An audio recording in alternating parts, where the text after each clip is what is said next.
ಭಗವಂತನ ಮೇಲೆ ಮಾತ್ರ ನಂಬಿಕೆ ಇಡಬೇಕು. ನಂಬಿಕೆ ಇಟ್ಟರೆ ಮಾತ್ರ ಬರ್ತಾನ್ರಿ, ಇಲ್ಲ ಅಂತಂದ್ರೆ ಪರಮಾತ್ಮ ಬರೋದಿಲ್ಲ. ನೀವು ದೇವರಿಗೆ ಬಿಡ್ರಿ ಅವ, ನಮ್ಮ ಮನ್ಯಾನವ್ರ ಮ್ಯಾಗ ನಾವು ನಂಬಿಕೆ ಇಟ್ಟರೆ ಚಂದ ಬಾಳೆ ಆಗ್ತದ. ಗಂಡನ ಮ್ಯಾಗ ನಂಬಿಕೆ ಇಟ್ರ, ಹೆಂಡತಿ ಮ್ಯಾಗ ನಂಬಿಕೆ ಇಟ್ರ, ಮಕ್ಕಳ ಮ್ಯಾಗ ನಂಬಿಕೆ ಇಟ್ರ ಅಂದ್ರೆ ಸಂಸಾರ ನಡೀತದ. ದಿನ ಅವ್ರ ಮ್ಯಾಗ ನಂಬಿಕೆ ಇರಲಾರ್ದ, ವಿಶ್ವಾಸ ಇರಲಾರ್ದ ನಾವು ಬಾಳೆ ಮಾಡಾಕತ್ತಿದ್ದೇವೆ ಅಂದ್ರೆ ಎಂದರ ಶಾಂತಿ ಸುಖ ನೆಮ್ಮದಿ ಮನ್ಯಾಗ ಇರ್ತದೇನ್ರಿ? ಇಲ್ಲ. ಗಂಡ ಮನ್ಯಾಗ ಆಫೀಸ್ದಿಂದ ಬಂದು ಹೀಗೆ ಕುಂಡ್ರು ಕೂಡ ಒಂದು ಫೋನ್ ಬಂದು ಕೂಡಲೇ ಅವ ಫೋನ್ ತೊಗೊಂಡು ಎತ್ಕೊಂಡು ಮಾತಾಡ್ಕೋತ ಹೊರಗೆ ಹೋದ, ಚಾಲೂನೇ ಸಂಶಯ ಇಕ್ಕಿದು. ಯಾಕೆ ಫೋನ್ ತೊಗೊಂಡು ಹೊರಗೆ ಹೋದಲ್ಲ? ಹೊರಗೆ ಯಾಕೆ ಹಾದ ಮಾತಾಡ್ಕೋತ, ಇಲ್ಲೇ ಕೂತು ಮಾತಾಡ್ಬೇಕಾಗಿತ್ತಲ್ಲ ಅಂತ ಸಂಶಯನ. ಅವ ಫೋನ್ಯಾಗ ಮಾತಾಡಿ ಬಂದು ಕೂತ, ಯಾರ್ದು ಫೋನು ಕೇಳ್ತಾಳೆ. ಇಲ್ಲ, ನಮ್ಮ ಮತ್ತು ಆಫೀಸ್ದಿಂದ ಆದ್ರೆ ಎದ್ದು ಹೊರಗೆ ಹಾದಿ, ಇಲ್ಲೇ ಕೂತು ಮಾತಾಡ್ಬೇಕಾಗಿತ್ತಲ್ಲ. ಇವ ನನ್ನ ಗಂಡ ಅಂದರೆ ಯಾರು? ಅವ ಹೆಂಗದಾನ? 20 ವರ್ಷ 30 ವರ್ಷ 50 ವರ್ಷ ಅವನ ಜೊತೆಗೆ ನಾವು ಬದುಕಿದ್ದೀವಿ, ಬದುಕಿನ ಬಂಡಿಯೊಳಗೆ ಪಾಲುದಾರದೀವಿ. ಅವಂದು ನಮಗೆಲ್ಲ ಗೊತ್ತಿರ್ತದ. ಸುಮ್ಮನೆ ಯಾರರ ಹೇಳಿದ ಮಾತಿನ ಮೇಲೆ, ಯಾರರ ಏನಾರ ಹೇಳಿದ ಮಾತಿನ ಮೇಲೆ ನಾವು ಯಾರ ಮ್ಯಾಗೂ ಅವಿಶ್ವಾಸ ಮಾಡಬಾರ್ದು. ಯಾರ ಮ್ಯಾಗೂ ಅವಿಶ್ವಾಸ ಮಾಡಬಾರ್ದು. ನಾವು ಗಂಡನ ಮೇಲಾಗಲಿ, ಹೆಂಡತಿ ಮೇಲಾಗಲಿ, ಮನೆಯವ್ರ ಮೇಲಾಗಲಿ ನಾವೆಂದೂ ಅವಿಶ್ವಾಸ ಮಾಡಬಾರ್ದು. ಆ ರೀತಿಯೊಳಗೆ ಮಣಿಯೊಳಗೆ ಏನಪ್ಪ ಅಂತಂದ್ರೆ ನಮ್ಮ ಸಂಸಾರ ಸುಂದರಮಯವಾಗಿ ನಡಿಬೇಕಾಗಿತ್ತು ಅಂದ್ರೆ ಏನು ಬೇಕು ಅಂತಂದ್ರೆ ನಂಬಿಕೆ ಬೇಕು, ವಿಶ್ವಾಸ ಬೇಕು, ಮಕ್ಕಳ ಮೇಲೂ ವಿಶ್ವಾಸ ಇರಬೇಕು. ಯಾರ ಒಂದು ಏನರ ಹೇಳ್ತಿರ್ತಾರೆ ನಮ್ಮ ಮಕ್ಕಳ ಬಗ್ಗೆ, ನಾವು ಅದನ್ನು ಅರಿತುಕೊಳ್ಬೇಕು, ಅದನ್ನು ನೋಡಬೇಕು, ಅದನ್ನು ಗಮನಿಸಬೇಕು. ಯಾರು ಹೇಳಿಲ್ಲ ಅಂದರೂ ನಮ್ಮ ಮಕ್ಕಳ ನಡತೆ ಒಳ್ಳೆಯದಿರಲಿಲ್ಲ ಅಂತಂದ್ರೆ ನಾವು ಅದನ್ನು ಒಳ್ಳೆಯ ಕಠಿಣ ಕ್ರಮಗಳನ್ನು ತಗೊಂಡು ಮಕ್ಕಳ ದಾರಿಯನ್ನು ಸುಗಮ ಮಾಡಬೇಕು. ಆ ರೀತಿಯೊಳಗೆ ನಂಬಿಕೆ ಅಂತಂದ್ರೆ ಭಾಳ ದೊಡ್ಡದಿರ್ತದೆ. ಆಗ ದೇವರ, ಆಗ ಪರಮಾತ್ಮ ಎಲ್ಲರನ್ನ ರಕ್ಷಣೆ ಮಾಡ್ತಿದ್ದ. ಈಗೆಲ್ರಿ ಇವತ್ತಿನ ಕಾಲದೊಳಗೆ, ಡಿಜಿಟಲ್ ಯುಗದೊಳಗೆ, ನೆಟ್ವರ್ಕ್ ಯುಗದೊಳಗೆ ಎಲ್ಲಿ ಪರಮಾತ್ಮ, ಯಾವ ಪಾಂಡುರಂಗ ಹೆಂಗೆ ರಕ್ಷಣೆ ಮಾಡ್ತಾನ ಅಂತ ನಾವು ಅನ್ಬೋದು. ಆದರೆ ಯಾವುದೋ ಒಂದು ಶಕ್ತಿ ಜಗತ್ತಿನೊಳಗೆ ಐತ್ರಿ ಅವ, ಇವತ್ತೂ ಜೀವಂತವಾಗ್ಯದ. ಇವತ್ತು ನಾವು ಕಂಡು ಕೇಳರಿಯದ ಘಟನೆಗಳ ಜಗತ್ತಿನಲ್ಲಿ ನಡೀತಾವಂದ್ರೆ ಅದೆಲ್ಲವೂ ಭಗವಂತನ ನಿಯಾಮಕ ಶಕ್ತಿಯಿಂದ, ಪಾಂಡುರಂಗನ ಪರಮಶಕ್ತಿಯಿಂದ ಮಾತ್ರ ನಡೀತದೆ. ಅಘಟಿತ ಘಟನೆಗಳು ಇಲ್ಲ ಅಂತಂದ್ರೆ ನಡೆಯೋದಿಲ್ಲ. ಇವತ್ತು ಪರಮಾತ್ಮ ಇದ್ದಾನೆ, ಇವತ್ತು ಪಾಂಡುರಂಗ ಇದ್ದಾನೆ, ಇವತ್ತು ಸಿದ್ಧಾರೂಢ ಇದ್ದಾನೆ, ಇವತ್ತು ಎಲ್ಲ ಭಗವಂತನ ಶಕ್ತಿ ಇವತ್ತು ಅದ. ಯಾವುದೇ ರೂಪದಿಂದ ಅದು ಕೆಲಸ ಮಾಡ್ತದೆ, ಯಾವುದೇ ರೂಪದಿಂದ ಕೆಲಸ ಮಾಡ್ತದೆ. ನಿಮಗೆ ನಾವು ಹೋದ್ಸಲ ಹೇಳಿನೋ ಇಲ್ಲೋ ಗೊತ್ತಿಲ್ಲ, ಪುಣಾದೊಳಗೆ ಒಬ್ಬರು ಡಾಕ್ಟ್ರ್ ಇದ್ದರು. ಅವರಿಗೆ ದೇವರಂದ್ರೆ ಅಲರ್ಜಿ. ಕೆಲವೊಬ್ಬರಿಗೆ ಬಾಳ್ರಿ ಅದು ದೇವ್ರಂದ್ರೆ ಯಾವ ದೇವ್ ಅಂಥವ್ರನ್ನೂ ಎಲ್ಲ ಕರೆಸ್ಕೋತಾನ್ರಿ ಅವ ಒಂದಿನ, ಅವ್ರನ್ನೂ ಕರೆಸ್ಕೋತಾನೆ ಒಂದಿನ. ಆದರೆ ಒಂದು ತೊಡೆ ದಿನ ಮಾತ್ರ ಅವ್ರು ಭಾಳ ಗಟ್ರಿ. ಯಾರು ಒಟ್ಟು ದೇವರನ್ನು ವಿರೋಧಿಸ್ತಿರ್ತಾರಲ್ಲ ಅವರು ಒಮ್ಮೆ ನಂಬಿದರು ಅಂತಂದ್ರೆ ನಮಗಿಂತಲೂ ಗಟ್ಟಿ ಅವರು, ಮತ್ತು ನಮಗಿಂತಲೂ ಅವ್ರು ಭಾಳ ಗಟ್ಟಿ. ಆದರೆ ಈ ಕಡೆ ಮುಖ ಆಗ್ಬೇಕು ಅವ್ರದ್ದು.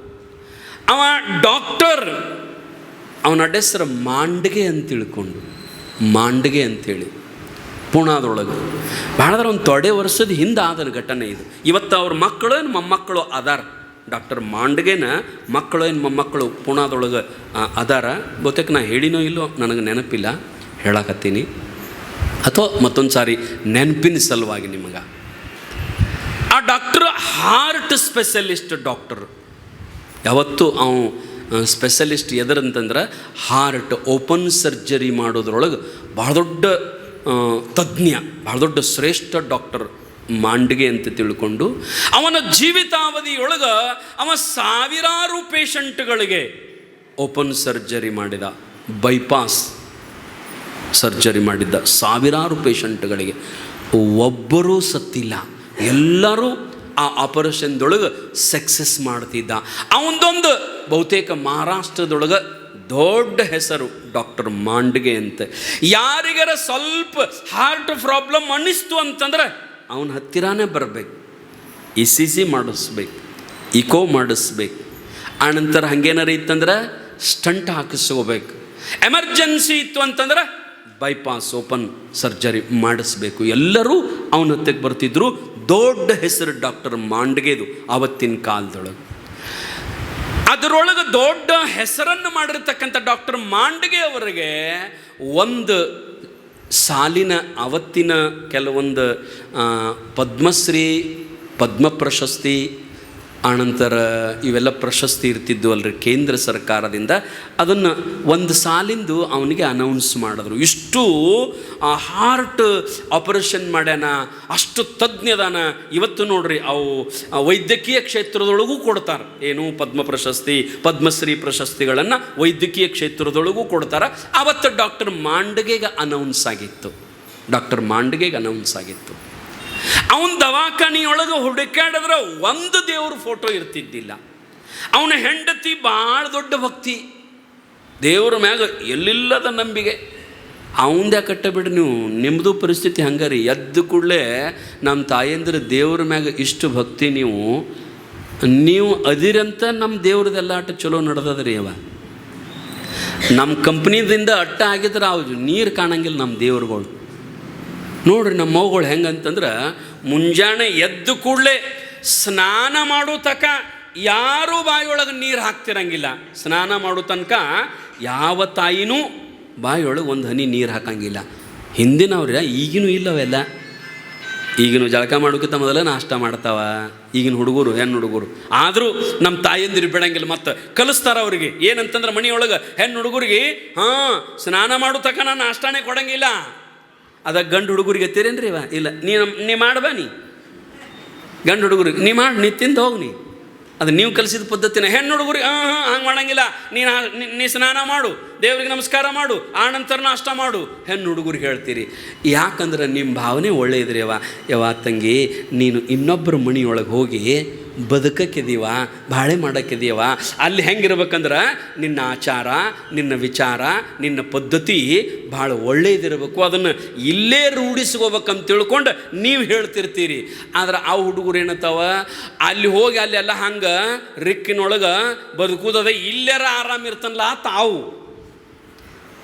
ಆದ್ರೆ ಇಲ್ಲಿ ನೀ ಕಲೀಲಿಲ್ಲ ಅಂದ್ರೆ ಅಲ್ಲಿ ಯಾವಾಗ ಮಾಡ್ತೀವಿ, ಇಲ್ಲೇ ಕಲಿ ಅಂತ ನೀವು. ಟೋಟಲಿ ತಾಯಂದಿರು ಹೆಣ್ಣು ಮಕ್ಕಳಿಗೆ ಸಂಸ್ಕೃತಿ, ಸಂಸ್ಕಾರ, ಮಾತಾಡೋದು, ಊಟ ಮಾಡೋದು, ಬಟ್ಟೆ ಉಡೋದು ಎಲ್ಲನೂ ಕಲಿಸ್ತಿರ್ತೀರಿ ನೀವು. ಆದರೆ ಗಂಡು ಮಕ್ಕಳಿಗೆ, ಗಂಡು ಹುಡುಗರಿಗೆ ನೀವು ಕಲಿಸಂಗಿಲ್ಲ, ಅವರು ಕಲಿಸಂಗಿಲ್ಲ. ಅದಕ್ಕೆ ನಮ್ಮ ಕಂಪ್ನಿ ಎಲ್ಲ ಬೇರೆ ಆಗಿರ್ತದೆ ರೀ ಅದು. ಅದಕ್ಕೆ ಮತ್ತು ನಮ್ಮ ಮಟ್ಟಕ್ಕೆ ಭಾಳ ಮಂದಿ ಬರ್ತಾರೆ ರೀ ತಾಯಿಗಳು ನಮ್ಮ ಮಟ್ಟಕ್ಕೆ ಬಂದು, ಯಪ್ಪ ನನ್ನ ಮಗ ಮಾತ ಕೇಳವಲ್ರಿ. ಅವೇ ಕೇಳ್ತಾನೆ, ಅವೇ ಕೇಳ್ತಾನೆ ಹೇಳ್ರಿ. ಅವ್ ಕೇಳ್ಬೇಕಾಗಿತ್ತಂದ್ರೆ ನಿಮ್ಮ ಕೈಯಾಗದೆ ನೀವೇ ಕೇಳುವಂಗೆ ಮಾಡ್ಬೇಕಾಗ್ತದ. ಮೊದಲೆಲ್ಲ ಹಿಂಗೆ ಮಾಡೋದು, ಹಿಂದುಗಡೆ ಏನಪ್ಪ ಅಂತಂದ್ರೆ ಹಂಗಾಗ್ತದೆ. ನನ್ನ ಮಗ ಮಾತು ಕೇಳವಲ್ಲ, ಬರೀ ಸೊಸಿ ಮಾತೇ ಕೇಳ್ತಾನೆ, ಅವ ಹೇಳಿದ್ದೆ ಕೇಳ್ತಾನೆ, ಆ ಕೇಳಿದ್ದೆ ಕೇಳ್ತಾನೆ, ನಮ್ದೇನು ನಡಿವಲ್ತು ಅಂತ ತಿಳ್ಕೊಂಡು ನೀವೆಲ್ಲ ತಿರ್ತೀರಿ. ಆದ್ರೆ ನೀವೇನೂ ಕಲಿಸಲಿಲ್ಲ ಅಂದರು. ಏನಂತಂದ್ರೆ ಕಡಿಕೆ ತಾಯಿ ಅಂತಂದ್ರೆ ದೇವ್ರು ಅನ್ನೋದು ಅವ್ನು ಗೊತ್ತಾಗಬೇಕು. ದೇವ್ರಿಗಿಂತಲೂ ದೊಡ್ಡದು ತಾಯಿಯ ಸ್ವರೂಪ, ದೇವ್ರಿಗಿಂತಲೂ ದೊಡ್ಡದು. ಒಂದು ಮಾತು ಹೇಳ್ತಾನೆ ರೀ, ಮಣಿ ತಾಯಿ ಬದುಕಿದ ಮನೆ ಏನದಲ್ಲ, ತಾಯಿ ಬದುಕಿದ ಮನೆ ಜಗತ್ತಿನ ಯಾವ ದೇವಾಲಯಗಳು ಅದರ ಮುಂದೆ ಸಮ ಅಲ್ಲ. ಯಾವ ದೇವಾಲಯವೂ ಸಮ ಅಲ್ಲ. ತಾಯಿ ಬದುಕಿದ ಮನೆ ಏನದಲ್ಲ, ಜಗತ್ತಿನ ಶ್ರೇಷ್ಠ ದೇವಾಲಯಗಳಿಗಿಂತಲೂ ದೊಡ್ಡದದು ತಾಯಿ ಬದುಕಿದ ಮನೆ. ತಾಯಿ ಬದುಕಿದ ಮನೆ. ನಾವು ತೀರ್ಥಗಳನ್ನು ಕುಡಿದು ಬರ್ತೀವಿ, ಅನೇಕ ದೇವಾಲಯಗಳಲ್ಲಿ ತೀರ್ಥಗಳನ್ನು ಕುಡಿದು ಬರ್ತೀವಿ. ಆದರೆ ತಾಯಿ ಕುಡಿಸಿರತಕ್ಕಂಥ ಎದೆ ಹಾಲಕ್ಕಿಂತಲೂ ಜಗತ್ತಿನ ಯಾವ ದೇವಾಲಯಗಳಲ್ಲಿರ್ತಕ್ಕಂಥ ತೀರ್ಥಗಳು ಅದರ ಮುಂದೆ ಏನೂ ಅಲ್ಲ. ಜಗತ್ತಿನ ಎಲ್ಲ ತೀರ್ಥಕ್ಷೇತ್ರಗಳಲ್ಲಿ ಬರತಕ್ಕಂಥ ತೀರ್ಥದಕ್ಕಿಂತಲೂ ತಾಯಿಯ ಎದೆ ಹಾಲು ಏನದಲ್ಲ, ಅದು ಬಹಳ ದೊಡ್ಡ ತೀರ್ಥ, ಅಮೃತ. ಅದರ ಮುಂದೆ ಏನೂ ಅಲ್ಲ, ಅದರ ಮುಂದೆ ಏನೂ ಅಲ್ಲ. ನೀವು ಮಂತ್ರಾಲಯ, ಶ್ರೀಶೈಲ ಮೊದಲಾದವುಗಳಲ್ಲಿ ಹೋಗಿ ಕಿಲೋಮೀಟರ್ ಗಂಟ್ಲೆ ಪಾಳೆ ಹಚ್ಚಿ ಪ್ರಸಾದ ಮಾಡ್ಬೇಕಂತ ಒಂದು ತುತ್ತು ಪ್ರಸಾದಕ್ಕೆ ಪಾಳೆ ಹಚ್ತಿರಿಯವ. ಆದರೆ ತಾಯಿ ಕೊಟ್ಟ ಒಂದು ಕೈತುತ್ತಿನಗಿಂತಲೂ ಜಗತ್ತಿನ ಯಾವ ಪ್ರಸಿದ್ಧ ದೇವಾಲಯದ ಪ್ರಸಾದವೂ ಅದರ ಮುಂದೆ ಏನೂ ಅಲ್ಲ. ಆ ತಾಯಿ ಕೊಡ್ತಕ್ಕಂಥ ಒಂದು ಕೈತುತ್ತೇನದಲ್ಲ, ಅದು ಎಲ್ಲ ಪ್ರಸಾದಗಳಿಗಿಂತಲೂ ಶ್ರೇಷ್ಠವಾದ ಪ್ರಸಾದ. ದೇವರ ಗುಡಿಯಲ್ಲಿರ್ತಕ್ಕಂಥ ದೇವರಕ್ಕಿಂತಲೂ ದೊಡ್ಡ ದೇವರು ಯಾರಂತಂದ್ರೆ ಹೆತ್ತ ತಾಯಿ. ಯಾಕಂದ್ರೆ ಆ ಗುಡಿಯೊಳಗ ಇಟ್ಟಿರ್ತಕ್ಕಂಥ ದೇವರು ನಾನು ನಿರ್ಮಾಣ ಮಾಡಿ ಇಟ್ಟಿರ್ತಕ್ಕಂಥ ದೇವರದು. ಗರ್ಭಗುಡಿಯಲ್ಲಿ ಇಟ್ಟಿರ್ತಕ್ಕಂಥ ದೇವರಂತ ನಾವೇನು ಹೋಗಿ ನಮಸ್ಕಾರ ಮಾಡ್ತೀವಲ್ಲ, ಅದು ನಾವು ನಿರ್ಮಾಣ ಮಾಡಿಟ್ಟಿರ್ತಕ್ಕಂಥ ದೇವರು. ಆದ್ರೆ ನಮ್ಮನ್ನ ಸೃಷ್ಟಿ ಮಾಡಿ ತನ್ನ ಗರ್ಭಗುಡಿಯಲ್ಲಿ ಇಟ್ಟುಕೊಂಡ ರಕ್ಷಣೆ ಮಾಡಿರ್ತಕ್ಕಂಥ ದೇವರು ಆ ತಾಯಿ. ಇವತ್ತನ್ನೆಲ್ಲ ನಾವು ಮಾಡಿಟ್ಟಿರ್ತೀವಿ, ಆದರೆ ತಾಯಿ ನಮ್ಮನ್ನು ನಿರ್ಮಾಣ ಮಾಡಿ 9 ತಿಂಗಳು ತನ್ನ ಗರ್ಭಗುಡಿಯಾಗಿ ಇಟ್ಟುಕೊಂಡಾಳಲ್ರಿ ಅವ್ವ. ತಾಯಿ ದೇವರಾಗಬಹುದು ಅಲ್ಲ, ತಾಯಿ ದೇವರಾಗ್ತಾಳೆ. ಆದರೆ ದೇವರಿಗೆ ತಾಯಿ ಆಗಕ್ಕೆ ಬರಂಗಿಲ್ಲ. ಆ ರೀತಿಯೊಳಗೆ ಜಗತ್ತಿನೊಳಗೆ ಮಾತೃದೇವೋಭವ ಅಂತ ಹೇಳ್ತಾರಲ್ಲ, ಹಂಗೆ ಆ ಮಾಂಡಗೆ ಡಾಕ್ಟರ್ ಏನಂತಂದ್ರೆ ದೇವ್ರ ಮ್ಯಾಗ ನಂಬಿಗಿಲ್ಲ, ವಿಶ್ವಾಸ ಇಲ್ಲ, ಒಂದು ಫೋಟೋ ಇಲ್ಲ. ಅವೇನಂತಂದ್ರೆ ಯಾವತ್ತೂ ಏನು ಮಾಡ್ತಿದ್ದ ಅಂದ್ರೆ ಬರೀ ತನ್ನ ಮ್ಯಾಗ ತನಗೆ ವಿಶ್ವಾಸ. ದೇವರ ಅಂತಂದ್ರೆ ಹಂಗಾರೆ ಇಲ್ಲೊಂದು ಪೇಷಂಟ್ ಅದ, ಬಂದು ಆಪರೇಷನ್ ಮಾಡಿ ಅದನ್ನು ಬದುಕಸನ್ನ ದೇವರಿಗೆ ನೋಡುನು ಅಂತಿದ್ದ. ದೇವರದು is the not fact decision. ಅಂದ್ರೆ ತೋಬಿಡು ಅರ್ಜೆಂಟ್ ಡಿಸಿಷನ್ ಕೊಡಂಗಿಲ್ಲ, ದೇವರು ಆರಾಮ ಮಾಡಂಗಿಲ್ಲ. ಯಾಕಂದ್ರೆ ನಾವು ಮಾಡಿದ ಕರ್ಮಗಳ ಮೇಲೆ ಪರಮಾತ್ಮ ನಮ್ಮನ್ನು ರಕ್ಷಣೆ ಹೊಣೆ ಅವನ ಕೈಯೊಳಗದ. ಇಮಿಡಿಯೇಟ್ ಔಷಧ ಕೊಟ್ಟಂಗೆ ಅವ ಆಗಂಗಿಲ್ಲ.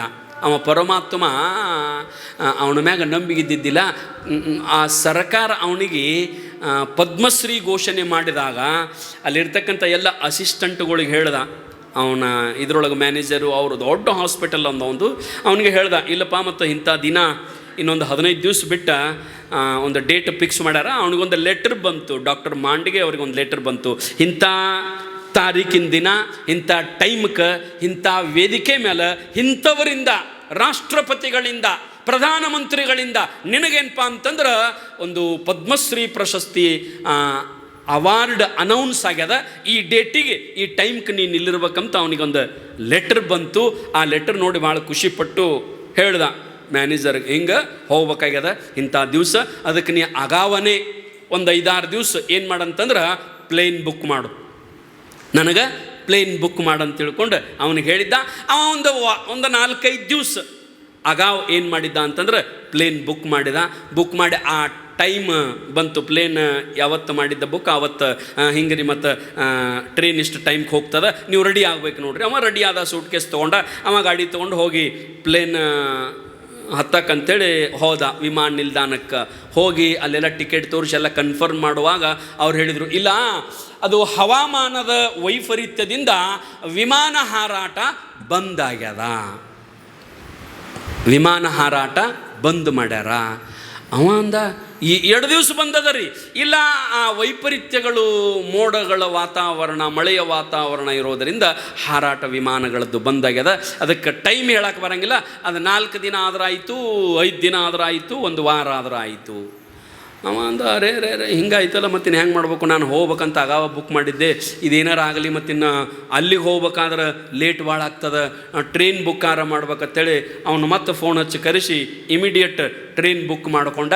ಟ್ರೈನ್ ಬುಕ್ ಮಾಡಿ ತಾತ್ಕಾಲದೊಳಗೆ ಟಿಕೆಟ್ ತೊಗೊಂಡು ಹತ್ತಿ ಹೋಗಿ ಕುಂತೇನಪ್ಪ ಅಂತಂದ್ರೆ ಅದೊಂದು 2 ದಿವಸ ಟ್ರೈನ್ ಹೋಗ್ಬೇಕಾರೆ ಅವತ್ತಿನ ದಿನಮಾನದೊಳಗೆ ಫಾಸ್ಟ್ ಟ್ರೈನ್ ಇರಲಿಲ್ಲ. 2 ದಿವಸ 3 ದಿವಸ ಹೋಗ್ಬೇಕು.